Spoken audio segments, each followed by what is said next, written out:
Good afternoon, students. Welcome to EduCraft Academy, Crafting Young Minds. This is the continuation chapter with lecture of chapter number 5, that is the soils of India, and this is very important chapter and very short chapter in regard to our syllabus of 10th ICSE. And this is me, presented by Zaid sir, the one and only. Okay, and last class में you have been guided to go through your textbooks regarding soil, regarding pedogenesis, and different soil layers, composition of soil, organic materials, inorganic materials, and minerals. I would say, right? Soil erosion क्या है? दस terms ये बहुत बार पूछी गई है terms जैसे आपने 10 years के पेपर रेफर किए होंगे सो आपको पता होगा right now you will be well familiar with the type of questions that they ask in the board exams and okay so here we are going to start on this topic the most important one okay that is the major soil groups of India. I hope the screen is visible to you and the voice, am I audible to you? Give me a thumbs up, come on, give me a thumbs up. Okay, okay, okay, okay. चलिए अब देखिए हमारे भारत का जो soil है जो मिट्टी है ना once a late comer always a late comer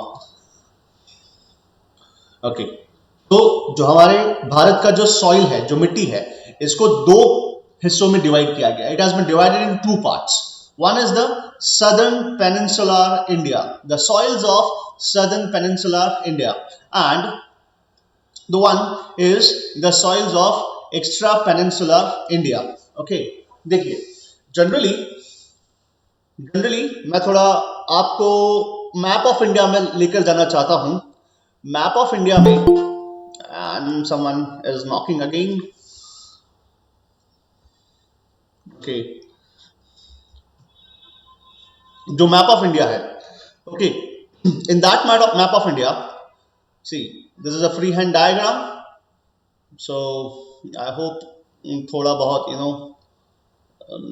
चलेगा प्लीज एक्सक्यूज मी माफी चाहता हूं आपसे पहले ही आप माफी दे या ना दे मैं चाहता हूं ठीक है ओके अरे यार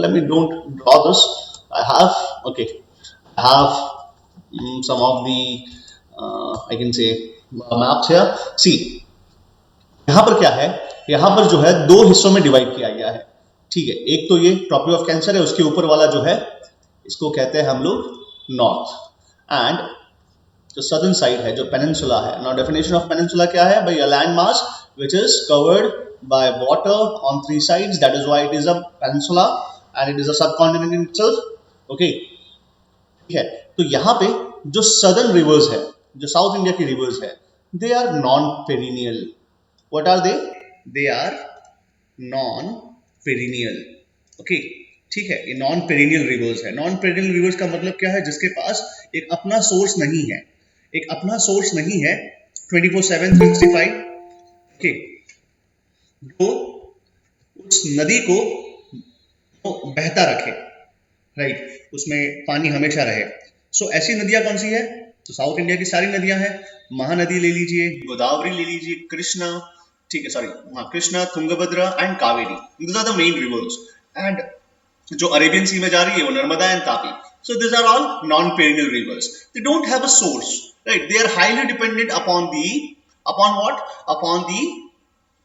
what can I get some comments they are highly dependent upon what yes Vedant okay thanks they're highly dependent upon the monsoon they're highly dependent upon the monsoon season and ये chapter number 4 में आपको सिखाया था this is the southwest monsoon और आज भी मैंने आपको जो लिंक भेजा उसमें ये बखूबी समझाया गया है एंड ये वाली जो रिवर्स है नॉर्थ इंडिया की रिवर्स है these are all perennial rivers right they have a source of water they have a continuous source of water and they flow 24/7 365 ठीक है, राइट। एंड ये यहाँ से ग्लेशियर से आती है, जो हिमालयाज में जो ग्लेशियर्स पिघलते हैं उसकी वजह से यहाँ पर ये फॉर्म होती है। ठीक है, अब देखिए यहाँ पर 9th का एक चैप्टर है, that is denudation and weathering, और we can say weathering of rocks. ठीक है, उससे सॉइल बनता है, ये मैंने पिछले लेक्चर में आपसे डिस्कस किया था। लेकिन यहाँ पर जो समझने वाली बात है वो बहुत ही इंपॉर्टेंट है कि यहाँ पर दो टाइप के सॉइल पाए जाते हैं। Actually 4 types are there, but 2 main types of soil are there. एक होता है XC2, ठीक है, इसको भी हम पढ़ेंगे XC2 क्या है, and the second one is InSitu। ठीक है, अभी इसको ऐसे ही रखिए, इसका मतलब मैं बाद में समझाऊंगा। Okay, what are XC2 and what are InSitu। XC2 soil जो है वो यहाँ पाया जाता है, InSitu सॉइल जो है it is found here in the South India. So 2 हिस्सों में हमारे भारत का जो सॉइल है, ठीक है, वो डिवाइडेड है। ओके, ठीक है, राइट। एंड सेकेंड थिंग यहाँ पर जो बहुत गौर करने वाली बात है, that is the nodal agency, that is Indian council of agricultural research, ICAR। जैसे ICMR है ना, Indian council of medical research, तो वैसे ही ICAR है, that is Indian council of agricultural research, right. उन्होंने क्लासिफाई किया है actually 7 to 8 soil type of soils are there. Okay, लेकिन जो हमारे सिलेबस में है वो 4 मेन सॉइल्स है, एंड उसको हम डिस्कस करेंगे। ओके, द फर्स्ट वन, ठीक है, उसमें से बहुत ज्यादा क्वेश्चंस जो है वो यहां से पूछे जाते हैं, that is from alluvial soil and that is from the other one is from the black soil. ये दोनों का इंपॉर्टेंस हमारे बोर्ड एग्जाम में एम्फेसाइज ज्यादा है, इनसे ज्यादा क्वेश्चंस बनते हैं। हाँ, हालांकि इनसे भी बनते हैं, लेकिन 1 मार्क क्वेश्चंस बनते हैं इनसे। गिव रीजंस में आता है। Okay, give reason question number 5 C and D। Okay, तो इसको हम बाद में डिस्कस करेंगे। जो पहला सॉइल है अलुवियल सॉइल, ठीक है, वो है XC2 सॉइल। अब XC2 का मतलब क्या, पहले वो जान लेते हैं। What is the meaning of XC2? XC2 का मतलब है it is kind of, we can say, transported soil. Okay, क्या है बेटा, ये ट्रांसपोर्टेड सॉइल है। ठीक है, राइट। तो ट्रांसपोर्टेड सॉइल यहां पर इसका मतलब है कि ये बनता कहीं और है, इसका ओरिजिन कहीं और होता है और एंड प्रोडक्ट कहीं और मिलता है। ठीक है, इसको कहते हैं हम लोग XC2 soil. Whereas black soil is InSitu soil. Please concentrate over here. Okay, ये क्या बोलते हैं इसको? इसको बोलते हैं it is found where it is formed. Okay, it is found where it is formed. ये वही पाया जाता है जहां पर इसकी बनने की प्रक्रिया शुरू होती है। लेकिन अलुवियल सॉइल, और we can say XC2 soil, ये वहां पाया जाता है, ठीक है, जहां पर ये खत्म होता है, मतलब इसका प्रोसेस, बनने का प्रोसेस खत्म होता है, उसको कहते हैं XC2 soil. I hope this is clear to you. What is the meaning of XC2 and what is the InSitu soil? Give me a thumbs up. Come on. Yes. Okay. ठीक है, चलिए अब आगे देखते हैं। इसके बाद अब नेक्स्ट जो टॉपिक है वो है अलुवियल सॉइल। सर XC2 फिर से समझाओ। XC2 फिर से समझाओ। ओके, देखिए XC2 का मतलब हम कह सकते हैं कि वो क्या है, it is a transported soil. क्या है, इसको बोलते हैं ट्रांसपोर्टेड सॉइल। ठीक है, इसकी बनने का प्रोसेस कहीं और शुरू होता है और ये पाया जाता है, जो एंड प्रोडक्ट है, जो अलुवियल सॉइल, ये पाया जाता है कहीं और। ठीक है, मतलब क्या है, बनना कहीं और है and it is found somewhere else. ठीक है, तो that is why it is known as transported soil. Okay, ठीक है। whereas InSitu soil क्या है, तो भाई it is found where it is formed. ये जहां, मतलब ये कहां पाया जाता है, जहां ये बनने की प्रक्रिया शुरू होती है, it is known as InSitu soil. Now it is clear, जिसने भी कहा था, is it clear to you? Sir तो वो ट्रांसपोर्ट कैसे होगा? बस मैं वही बता रहा हूँ बेटा, वही बता रहा हूँ। आगे जैसे हम बढ़ेंगे, मैंने कहा कि अभी थोड़ा समझने के लिए समझ लीजिए, जो वन लाइनर है वो समझ लीजिए, मैं आपको समझाता हूँ। ये जो डायग्राम है इसमें समझाऊंगा मैं, ठीक है, इसके बेसिस पे समझाऊंगा मैं। Okay, right. अब आगे देखते हैं इसके बाद alluvial soil, the first one, the most important one. Okay, इसके पहले आपको समझना है रिवर सिस्टम। आपको रिवर सिस्टम समझनी है। क्या आप मुझे बता सकते हैं कि कौन सी जो मेन रिवर्स है, जो पेरिनियल रिवर्स है? प्लीज कमेंट कीजिए मुझे, ज्वाइन कीजिए chapter number, I mean sorry, मैंने मैप सिखाया था, मैप ऑफ इंडिया, उसमें मैंने बताया था कि this are the main river system of north India. Can you comment? Ganga Brahmaputra, Ganga Brahmaputra, okay okay, Ganga Brahmaputra, yes, Ganga Ganga Ganga Brahmaputra Ganga, okay, बस एक ही है, गंगा ही है, देखिए गंगा ही है क्या, ये ब्रह्मपुत्र ही है? इंडस रिवर भी है? नहीं नहीं नहीं रोशन, नहीं, इंडस भी है। This are the three main rivers, ठीक है। इसकी सहायक नदियां हैं। सहायक नदियां मतलब क्या? Tributaries.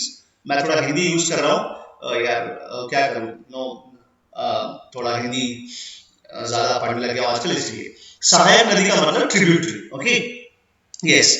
The mainly the three rivers are there, that is Ganga, Brahmaputra and Indus river, ठीक है। हालांकि इंडस रिवर का इतना सारा इनटेक नहीं है, मतलब इतना सारा योगदान नहीं है हमारे भारत के सॉइल फॉर्मेशन में, लेकिन उसको भी हम कंसिडर करते हैं, ओके, बिकॉज वो हमारे भारत की टेरिटरी से होते हुए जाती है और उसकी सहायक नदियां भी हमारे यहीं से होकर जाती है, ओके, ठीक है। एंड इसको बताने की जरूरत नहीं है मुझे, क्योंकि आपने मैप ऑफ इंडिया पढ़ लिया होगा, आई होप अच्छे से, ओके, ठीक है, मेरा जीवन सफल कर दिया होगा आपने, ओके। चलिए अब आगे देखते हैं। उसके बाद सबसे पहला क्या लिखा है? Originate from the transported alluvium brought by the rivers. देखिए, इसको ट्रांसपोर्ट कौन करता है? किसी ने क्वेश्चन पूछा ना, सर इसको ट्रांसपोर्ट कौन करता है? तो ट्रांसपोर्ट करता है अलुवियम, कौन, सॉरी, रिवर्स, रिवर्स, ओके, इसको ट्रांसपोर्ट कौन करता है? रिवर्स करती है, ओके। एंड मेनली वही Ganga, Brahmaputra and Indus reverse इसको क्या करती है?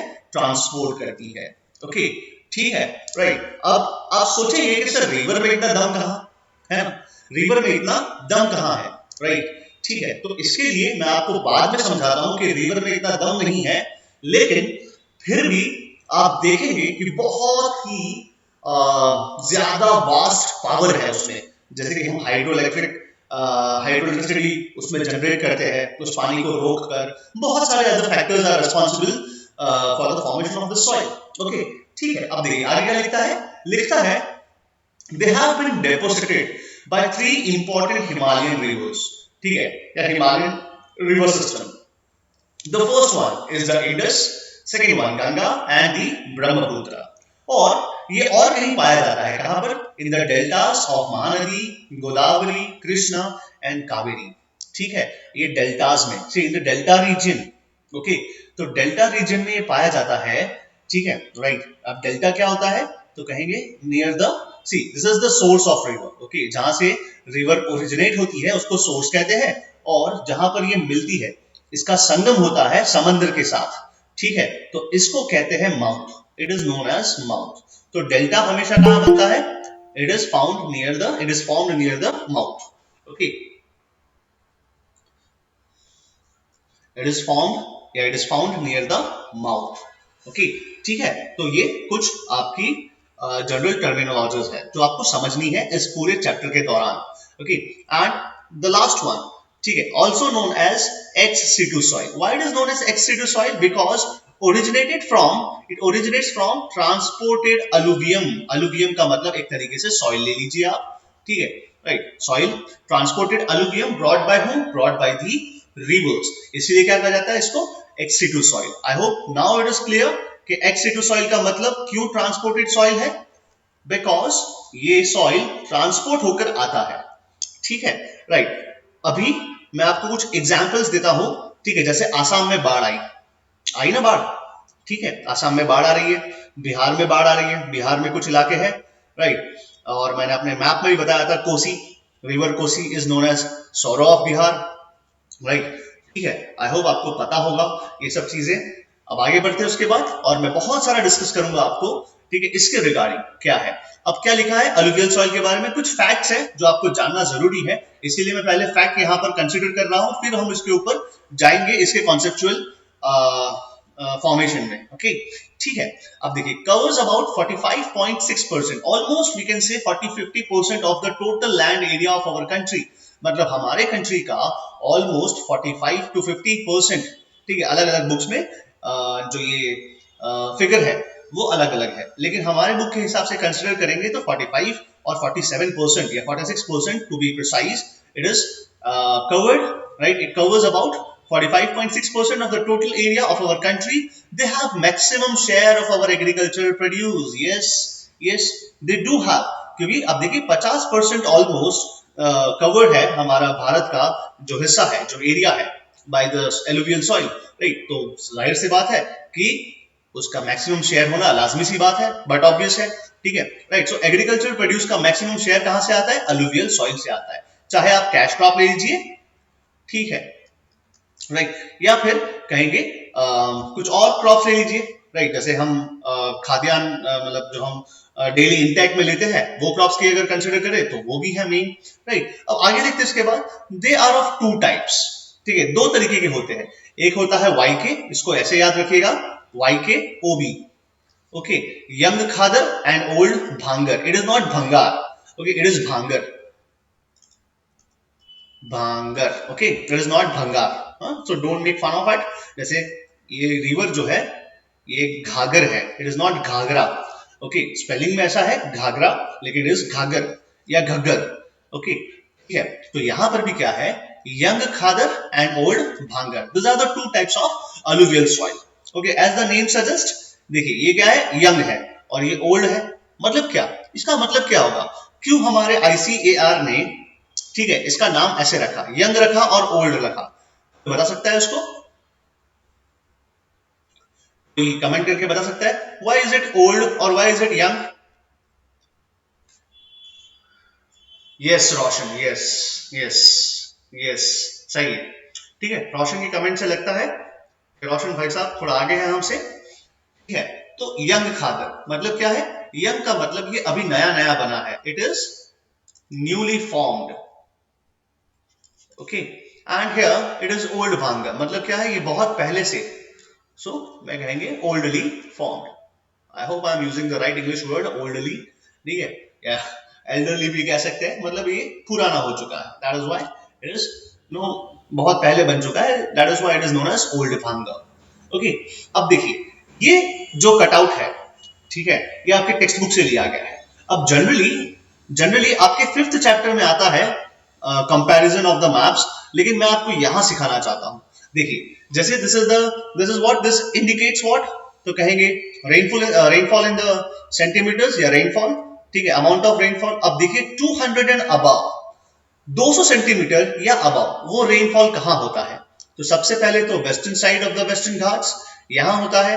आज आपने चैप्टर देखा था, आज आपने जो लिंक भेजा था मैंने वो देखा होगा आपने, तो वहां पर इस बात का भी जिक्र है कि यहां पर भी क्यों होता है, बिकॉज यहां पर ईस्टर्न घाट्स है, राइट। ओरोग्राफिक और क्वेश्चन भी आता है, give reason why India is having an orographic rainfall, right, ठीक है। तो भाई ये दो कारण है, और तीसरा कारण भाई प्रेजेंस ऑफ हिमालय, राइट, ठीक है। तो ये उसको रोकता है ना, it obstructs the south west monsoon winds of the Arabian sea branch and the bay of Bengal branch from here, right. तो ओरोग्राफिक क्यों है, समझ में आया इसको? अब देखिए coming back to the topic, यहां पर सबसे ज्यादा रेनफॉल है, ठीक है, और यहां पर भी है, राइट। एंड उसके बाद अगर देखा जाए तो यहां पर भी है गारो खासी जैंतिया पूर्वांचल, इसको पूर्वांचल हिल्स कहते हैं, तो यहां पर भी है, और यहां तो है ही, ठीक है। यहां पर नेपाल इंक्लूड किया है, लेकिन नहीं, मैं इसको इंक्लूड नहीं करना चाहता था, बट मेरे पास उसका एडिटिंग सॉफ्टवेयर नहीं था, इसलिए मैं इसको एडिट नहीं कर पाया, ओके, ठीक है, राइट। तो यहां पर भी आपका रेनफॉल ज्यादा होता है, लेकिन ये जो एरिया है इसको हम कहते हैं तेरई रीजन। क्या कहते हैं? Terai region, okay. What is Terai region? तो कहेंगे on the foothills of Himalayas. Now what is foothill? Foothill का मतलब है, जैसे कि फॉर एग्जांपल ये माउंटेन रेंज है, तो इसके जस्ट नीचे वाला एरिया, इसको कहते हैं फुटहिल्स ऑफ हिमालयाज, ओके, ठीक है। मतलब foothills of Himalayas, foothills of eastern Ghats, western Ghats, जो भी हो सकता है, लेकिन जो मोर प्रोमिनेंट वर्ड यूज किया जाता है that is foothills of Himalayas. तो यहां पर तेरे रीजन अवेलेबल है, ठीक है, इन दिस पार्ट, ओके, ठीक है। और आपको पता ही है ये इंडो गंगेटिक प्लेन जो प्रेजेंट डे बिहार उत्तर प्रदेश में है, and to somewhat extent of Bihar, तो इसको इंडो गंगेटिक प्लेन कहते हैं, right. And you have to mark this when asked in the exam, okay. तो यहां पर सबसे ज्यादा रेनफॉल होता है। अब देखिए सबसे ज्यादा रेनफॉल होता है। अब सेकेंड चीज मैं आपको बताना चाहता हूं इसके बेसिस पे, जरा देखिए आप, जरा यहां पर कंपेयर करिए, इसको कंपेयर करिए, तो देखिए यहां पर क्या मिलता है जहां पर सबसे ज्यादा रेनफॉल है, देखिए क्या मिल रहा है यहाँ पर? Alluvial soil. देखिए यहाँ पर मिल रहा है on the eastern coast alluvial soil, यहाँ पर बहुत ज्यादा बारिश होती है तो यहाँ अलुवियल सॉइल मिल रहा है। समझ में आया बेटा? समझ में आया? इस तरीके से ज्योग्राफी पढ़ना है। You have to compare the maps, right? ठीक है, कहीं ना कहीं ये लिंकअप है, लिंकड अप है हमारे चैप्टर नंबर 4 से, मतलब रेनफॉल वाला जो मैप है उससे, दिस पार्ट, ओके, ठीक है, राइट? तो this is the part of the alluvial soil. अब जरा देखते हैं कि किस तरीके से अलुवियल सॉइल जो है उसका फॉर्मेशन होता है, ओके, ठीक है, राइट? एंड अब यहां पर 9th स्टैंडर्ड में जाते हैं। 9th स्टैंडर्ड में मैंने आपको बताया था बोर्ड पर ड्रॉ करके before lockdown, a river has 3 stages, ठीक है? जो रिवर का स्टेज है वो 3 स्टेजेस में डिवाइडेड है। The first stage is known as what? Can you comment करके बता सकते हैं? द यंग एज और यंग स्टेज, ठीक है, राइट? और मैं टॉगल नहीं कर सकता, sorry, I can't see your comments because ये पूरा ड्राइंग बर्बाद हो जाएगा। And this one is known as middle and this is known as old, ठीक है? ये ड्राइंग में थोड़ा गड़बड़ी है, सीधा होना चाहिए ऐसे, ठीक है? This is the old age और we can say old stage. This is the middle one, ठीक है, यूथ, इसको यंग या यूथ कहते हैं इतने पार्ट को, और ये बूढ़ी हो चुकी है। रिवर हैज 3 स्टेजेस, ठीक है, राइट? और यहां पर आप देखते हैं कि यहां पर जो है, अगर मैं पेरिनियल रिवर्स की बात करूं, राइट, तो पेरिनियल रिवर्स में हमेशा जो रिवर है वो ओरिजिनेट होती है by the melting of the glaciers, और ग्लेशियर्स कहां पर है आपको पता ही होगा बखूबी, in the higher altitudes of Himalayas, right? Namely the Gangotri, the Yamunotri and जो कैलाश मानसरोवर हिल है या लेक है, वहां पे राकास्थल है या राक्षस स्थल है, ठीक है? तो वहां से ओरिजिनेट होती है ब्रह्मपुत्र एंड ऑल दैट, ठीक है? तो यहां से जो रिवर ओरिजिनेट होती है, ठीक है, तो ये फ्लो करती है तकरीबन 1000 किलोमीटर्स, ठीक है, थाउजेंड्स ऑफ किलोमीटर ये ट्रैवल करती है। बस यही चीज यहाँ पर देखिए डिपिक्ट किया गया है। 9th स्टैंडर्ड में भी था आपके वेदरिंग में। This is the source of river. ये कहाँ पर है सोर्स दिख नहीं रहा, लेकिन कहीं ना कहीं सोर्स तो है ही, because it is covered by the mountains here, right? और फिर धीरे धीरे से this is the young age. क्या है ये है यंग स्टेज या यंग एज, ठीक है? ये क्या है? तो ये कहेंगे मिडिल है, right? And this one is the old age, ठीक है? अब होता क्या है, देखिए, जैसे भगवान बुद्ध ने कहा है, भगवान बुद्ध ने क्या कहा है? दुनिया में हर एक चीज नश्वर है, राइट? है ना? 9th स्टैंडर्ड में बताया था, पता है? हम जैनिज्म एंड बुद्धिज्म पढ़ रहे तभी, ठीक है, राइट? तो यहाँ पर थोड़ा बहुत मैं रिलीजन को इंक्लूड करूंगा और कहूंगा कि दुनिया में हर एक चीज नश्वर है, कोई भी चीज ऐसी नहीं है जो मिट नहीं सकेगी, राइट? कहीं ना कहीं उसका विलुप्त होना, या विलुप्त तो रॉन्ग वर्ड होगा, मतलब उसका गायब होना, उसका मरना, कहीं ना कहीं इट इज देयर, ठीक है? ये तो यूनिवर्सल ट्रूथ है, ठीक है? तो वैसे ही यहां पर भी क्या है, यहां पर भी जो रॉक्स है, चाहे जितना भी कहे कि सॉलिड हो, जितना भी स्ट्रॉन्ग रॉक हो, ठीक है, कहीं ना कहीं वो भी डिसइंटीग्रेट होगा। डिसइंटीग्रेट होना मतलब क्या? टूटना, कहीं ना कहीं एक टूटेगा, ठीक है? अब जरा समझिए इस चीज को कि जब मैं यहां से रिवर को ओरिजिनेट करता हूं, ठीक है, तो आपने देखा होगा कि यहां पर जो है बहुत बड़े बड़े बोल्डर्स होते हैं। बोल्डर्स का मतलब पत्थर, ठीक है? जैसे कि मैं एग्जाम्पल देता हूं यहाँ पर सलमान खान का जो फिल्म था, जहां पर बजरंगी भाईजान, पता है? तो जो उसमें कश्मीर दिखाया गया है, राइट? तो मुझे अभी भी याद है कि वो जो सीन था, जो सिनेरियो था, वहां पर आप देखते हैं कि सलमान खान एंड हिज को एक्टर नवाजुद्दीन सिद्दीकी, वो दोनों जो है पानी पी रहे थे रिवर में से, राइट? और आप उस सीन को रिकलेक्ट कर सकते हैं।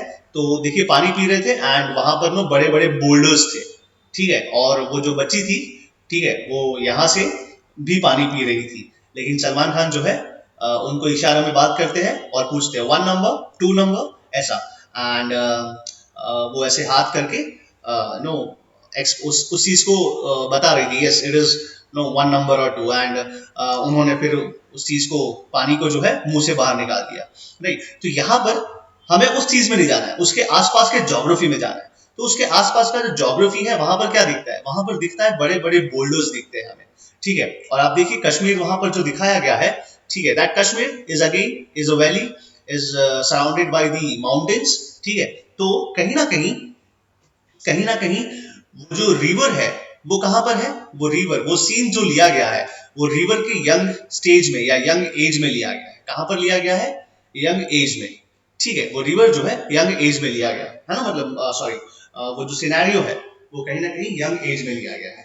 या फिर दूसरा एग्जाम्पल दूं मैं अगर, तो अगर आप शाहरुख खान के बहुत बड़े फैन हैं तो उनका जो आर्मी वाला जो था जब तक है जान, राइट, वहां पर आप देख सकते हैं कि वो बॉम्ब ब्लास्ट वाला जो अनुष्का शर्मा जो कैमरा यूज करते करते वो आईडी में अपना जो था रिमोट कंट्रोल या उसको क्या कहते हैं, जो डेटोनेशन बटन था उसके ऊपर पैर रख देती है। तो आप देख सकते हैं वो पैर जहां रखती है वहां पे बोल्डर्स कैसे थे, वो पत्थर कैसे थे, राइट। आपने देखा बेटा वो चीज, I hope you are able to connect with this, right.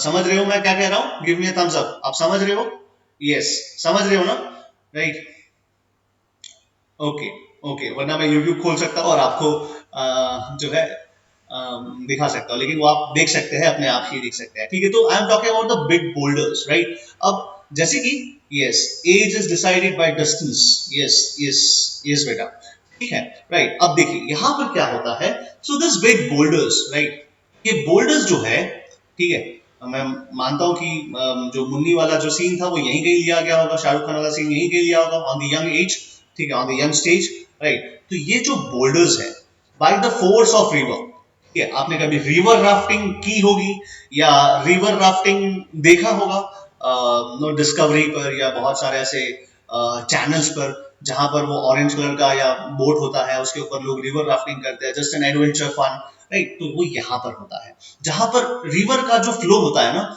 वो अपने उफान पे होता है, मतलब बहुत ही स्विफ्टली जो है रिवर यहाँ से फ्लो होती है। अब सोचिए कई हजारों साल से रिवर उसी तरीके से फ्लो हो रही है, तो कुछ ना कुछ इफेक्ट इन बोल्डर्स पे होगा, ठीक है, इन पत्थरों पे होगा। हो सकता है कि पत्थर आपस में टकराए, आपस में घिसे, राइट। और जब फर्दर ये स्टेज जब जाता है यहां से, ठीक है, यहां से जब आगे जाती है, राइट, ये जो यहां, sorry just a moment, technical glitch आ गया,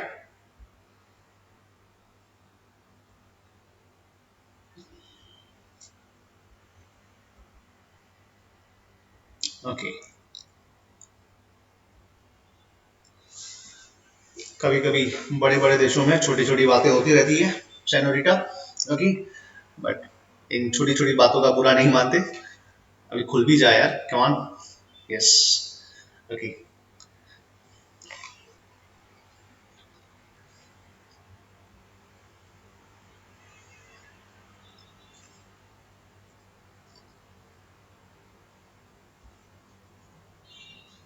तो मैं यहाँ कहीं था and coming back to topic है। तो देखिए ये बोल्डर्स जो है आपस में टकराएंगे या तो फिर पानी के फोर्स से नीचे बहेंगे, जब नीचे बहेंगे तो कहीं ना कहीं इनका वेयर एंड टेयर होगा। Now what is wear and tear, इनका घिसाव, ठीक है, due to friction, due to the friction of land, due to friction of each other, due to friction of water, due to force of the water and due to the weathering, बर्फ जमेगी, बर्फ पिघलेगी, है ना। वो पता है आपको एक था onion piling of a rock, जहां पर ये छोटी छोटी क्रिवाइसेस थी, इसके अंदर पानी भर जाता है और फिर जब डेजर्ट में होता है तो ये पानी जो है, ठीक है, ये कहेंगे कि आइस में कन्वर्ट हो जाता है और आपको पता है कि उसका जो एक्सपेंशन होता है आइस का एज कम्पेयर टू वाटर बहुत ज्यादा है जब वो ठंडा होता है तो, ठीक है। और फिजिक्स में आपको उसका कुछ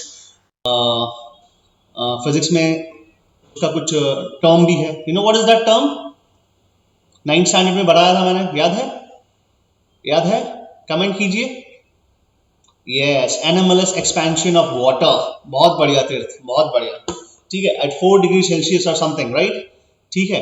क्या होता है, वाटर एक्सपैंड होता है समथिंग, तो बस वही चीज यहाँ पर भी होगी क्योंकि ऊपर ठंडी होती है, राइट, यहाँ पर बर्फ भी जम जाती है, आप देखेंगे जैसे कि फॉर एग्जाम्पल कश्मीर का जो दल लेक है वो जम जाता है, शिमला में बर्फबारी होती है तो वहां बहुत सारी नदियां जम जाती हैं, राइट, ठीक है।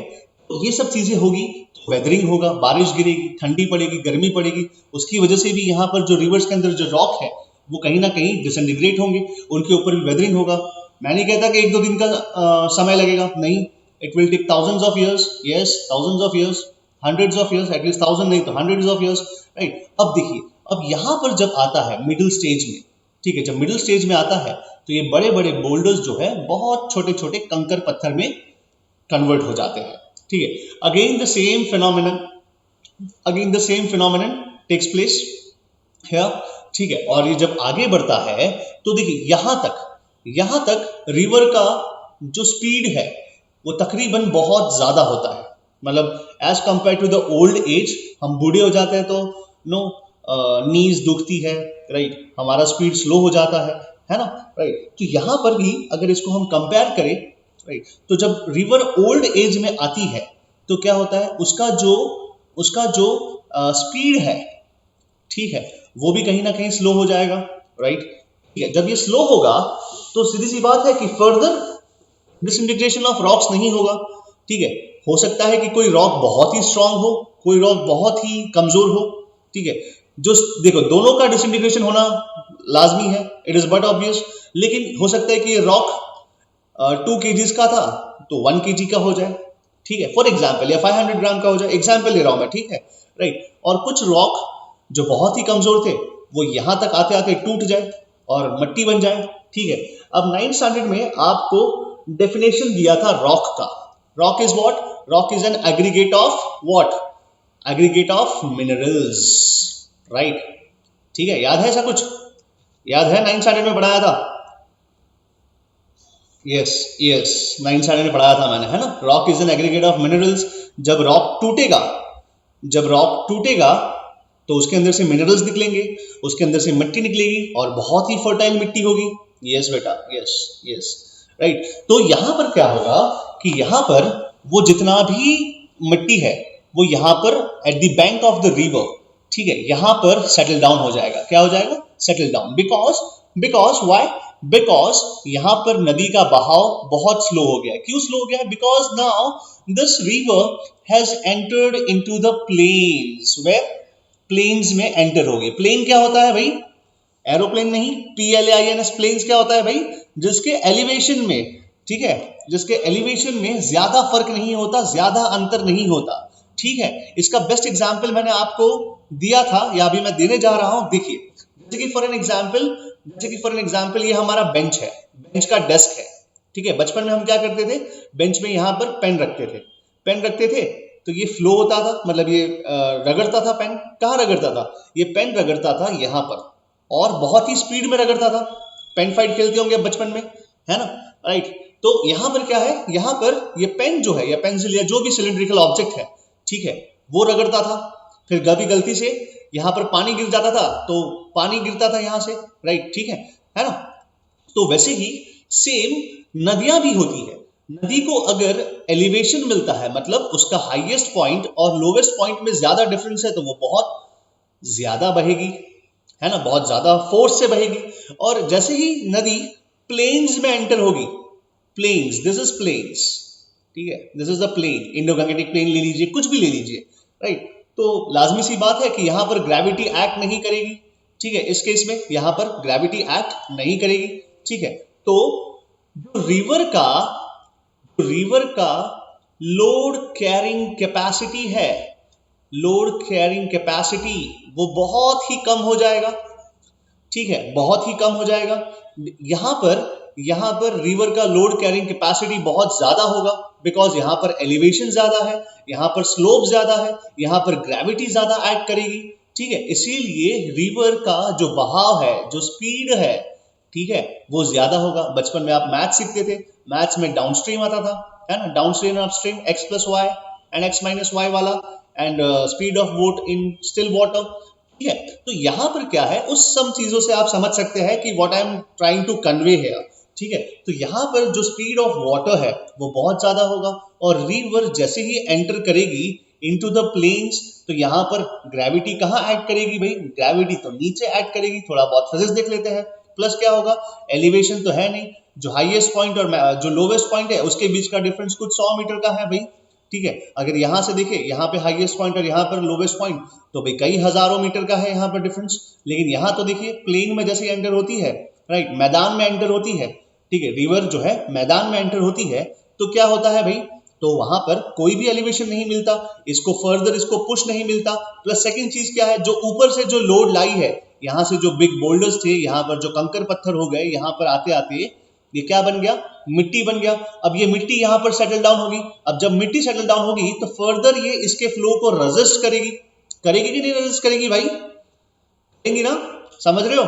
समझ रहे हो बात को? Yes yes, give me thumbs up, come on. Yes, समझ में आया? ठीक है। अब क्वेश्चन ये आता है बेटा, ठीक है, यहां तक समझ में आ गया? सभी को मुझे चाहिए, सभी का थम्स अप चाहिए, ठीक है? Yes yes, okay okay. जो भी एक्टिव है, Dhruvi Soni is not here today, I don't know why.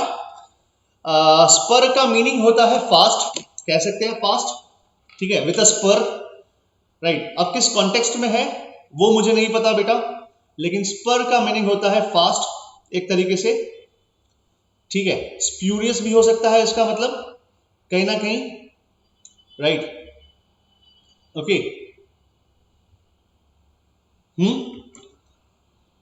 Okay, ठीक है। या तो एक तरीके से कह सकते हैं ऐसी कैरेक्टरिस्टिक्स जो उसको आगे बढ़ाए, उसको एनकरेज करे, ऐसा भी हो सकता है, उसको अट्रैक्ट करे, okay, that is known as spur. तो किस कॉन्टेक्स्ट में ये वर्ड ले रहे हो, उस कॉन्टेक्स्ट में उसका मीनिंग हम देख सकते हैं, ठीक है। लेकिन स्पर के तो बहुत सारे, स्प्यूरियस भी होता है, स्परियस, स्प्यूरियस काइंड ऑफ। तो स्पर का मतलब एनकरेजमेंट भी होता है, स्पीड भी होता है, या कैटलिस्ट भी हो सकता है, कुछ भी हो सकता है, ओके। चलिए, कमिंग बैक टू टॉपिक है। अब देखिए, मैंने सिल्ट को, मतलब मैंने मिट्टी को यहां तक लाकर छोड़ दिया। इट देखिए, यहां पर देखिए लोड दिख रहा है, रिवर बेड है। रिवर बेड का मतलब क्या, रिवर का तल, और ये लोड है। ये लोड का मतलब क्या, वही जो सिल्ट लाया है, जो डेपोजिटेड डेब्री लाया है ना, जो डेपोजिट किया है यहाँ पे डेब्री। डेब्री का मतलब क्या, वही कंकर पत्थर, मट्टी, ठीक है। तो दिस इज डेब्री। अब ये यहाँ पर सेटल हो गई। अब इसको बाहर कैसे निकाले भाई, इसको जमीन पे कैसे लाए? समझ आ रहा है मैं क्या कह रहा हूं? See, this is the cross section, this is the cross section of the river. लेकिन यहां पर जब मट्टी कहां सेटल हुई भाई? मट्टी तो सेटल हुई जमीन के अंदर, मतलब रिवर बेड पे। इसको बाहर तो लाया जाए ना। अलुवियल सॉइल तो देखिए बाहर है, यहां पर है, ठीक है। अलुवियल सॉइल यहां पर है, राइट। तो ये बाहर कैसे लाया जाए? बाहर कैसे आए? जेसीबी से बुलवाया जाए भी, ठीक है, ऐसा कुछ किया जाए? नहीं, ऐसा कुछ तो नहीं हो सकता। तो यहां पर भी कोई नेचुरल एजेंट काम करना चाहिए। और नेचुरल एजेंट क्या है पता है? That is rain. यहां पर क्या होगा? फ्लड होगा, फ्लड्स आएंगे, ठीक है। हजारों सालों से फ्लड्स आते रहे हैं, ठीक है। अब जब फ्लड आते हैं तो आपको पता है क्या होता है? आसाम का हालत देखिए, आसाम में पूरा फ्लडेड एरिया है, काजीरंगा पूरा फ्लड हो चुका है। अब जब फ्लड आएगा तो उसका वाटर कैसा होता है, देखा आपने? उसका पानी पीने लायक होता है? नहीं, उसके पानी में ऐसा लगता है किसी ने ब्राउन कलर का चॉकलेट मिक्स कर दिया हो, है ना, राइट? समझ रहे हो? समझ रहे हो मेरी बात को? यस यस यस, ठीक है। फ्लडेड एरिया, जब हमारे प्रधानमंत्री अभी गए थे वेस्ट बंगाल के दौरे पर ममता बनर्जी के साथ हेलीकॉप्टर से ऊपर से जायजा लेने के लिए, तो जब नीचे दिखाते हैं वो लोग, तो नीचे कैसा पानी होता है? पानी एकदम क्रिस्टल क्लियर होता है क्या? नदी वाला ग्लेशियर का पानी तो एकदम पीने लायक होता है ना, राइट। तो यहां पर क्या है, यहां पर जब फ्लड आएगा, तो फ्लड जब आएगा, रिवर जब ओवरफ्लो होगी, तो जो नीचे जो डेब्री जो जमा हुआ है वो भी उसके साथ ऊपर आएगा, ठीक है, बाहर आएगा। देखिए भगवान ने धरती को कैसा बनाया है ना, सारे के सारे एजेंट्स अपने आप काम कर रहे हैं। इसलिए फ्लड्स आना भी जरूरी है, ताकि आसपास जो है, जो मट्टी सेट, अब सोचिए, अब यहां पर मट्टी बाहर आ गई पानी के साथ, ठीक है। ये जो डेब्री था, ये जो लोड था, ये बाहर आ गया यहां पर, ठीक है, और यहां पर सेटल हो गया जमीन पर। जब जमीन पर सेटल हो गया, ठीक है, आप देखेंगे कुछ दिन तक जब पानी फ्लड का पानी जब प्लेन में भरा होता है, तो due to what? Due to sedimentation is a process where no heavier particles they settle down, right? Am I right? Physics, थोड़ा केमिस्ट्री मुझे आता नहीं है, सेडिमेंटेशन डिकेंटेशन, लेकिन कहीं ना कहीं यही है ना, सेडिमेंटेशन होता है, राइट। तो ज्यादा heavier particles, that is what? That is the soil and the minerals brought by this flooding of the river, they will settle down on that particular plain. अब जब ये पानी इवेपोरेट होगा, जब ये रिवर, ये फ्लड वाटर रिसीड होगा, recede का मतलब वापस जाएगा। जब रिवर अपना फ्लड का जो लेवल है, आपने न्यूज में देखा होगा है ना, कि आज रिवर का जो लेवल है, वो बढ़ गया है, सामान्य दौर से 5 मीटर ऊपर बह रही है ना, ऐसा। तो फ्लड की सिचुएशन अराइज हुई है। तो जब फ्लड आएगा और पानी जब स्टिल हो जाएगा, एंड उसके बाद जो हैवी पार्टिकल्स है जो लाया है हिमालय से, वो जब सेटल होगा उस प्लेन में, ठीक है, तो क्या होगा उसके बाद, जब पानी इवेपोरेट होगा कुछ समय बाद या कुछ महीनों बाद, उसके बाद क्या होगा, वो जो मट्टी जो है यहाँ पर सेटल होगी, ठीक है, यहाँ पर, और ये बहुत दूर दराज एरिया में सेटल होगी, ठीक है। तो ये बनेगा अलुवियल सॉइल। क्या बनेगा बेटा? Alluvial soil. अब देखो ये न्यूली फॉर्म्ड है। अब सोचो कई सालों बाद वापस फ्लड आता है, वही वापस यही चीज रिपीट होती है, तो ये जो पुराना वाला सॉइल है वो अंदर दब जाएगा, और जो नया डेब्री है वो उसके ऊपर आ जाएगा, लेयर दर लेयर परत जमती जाएगी, ठीक है। तो ये हो गया यंग खादर और ये हो गया ओल्ड भांगर, ठीक है, राइट। समझ में आया? यस यस, समझ में आया बेटा? ठीक है, okay, give me thumbs up. समझ में आया अलुवियल सॉइल कैसे फॉर्म होता है? Come on. Okay okay okay, ठीक है ठीक है, राइट। अलुवियल सॉइल का फॉर्मेशन इसी तरीके से होता है। Now you do you have any doubts? Do you have any doubts? Please comment कीजिए if you have any doubts regarding this. Transported soil समझ में आया? कैसे ट्रांसपोर्ट हुआ? कैसे ट्रांसपोर्ट हुआ? नो डाउट, बहुत बढ़िया, मेरा जीवन सफल हो गया आज, ठीक है, यस, ओके ओके, ठीक है। अब देखिए, जाहिर सी बात है, देखिए फ्लड एरिया, ये सब क्या है, ये सब प्लेन्स है, this is the plain area. अब जब प्लेन एरिया है मतलब इतना एरिया क्या होगा, फ्लड एरिया होगा, फ्लडेड प्लेन होगा। समझ में आया? और यहीं पर हमको क्या मिलता है, अलुवियल सॉइल मिलता है। अब देखिए डेल्टाज में क्यों पाया जाता है, समझ में आया डेल्टाज में क्यों पाया जाता है, यहाँ पर वो समझाऊंगा। अगर नहीं समझ में आया तो नेक्स्ट लेक्चर में समझाऊंगा ये वाला पॉइंट, ठीक है, राइट। यहाँ पर क्यों होता है, देखिए यहाँ पर देखिए ब्रह्मपुत्र रिवर है ना, the sorrow of Assam, Brahmaputra is what, the sorrow of Assam.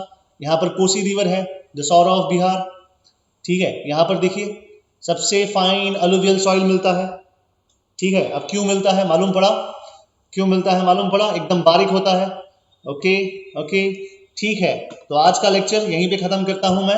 I hope you enjoyed the lecture and समझ में आया है। It is time up, I have another lectures, okay, bye bye, Shivratri and शब्बा खैर।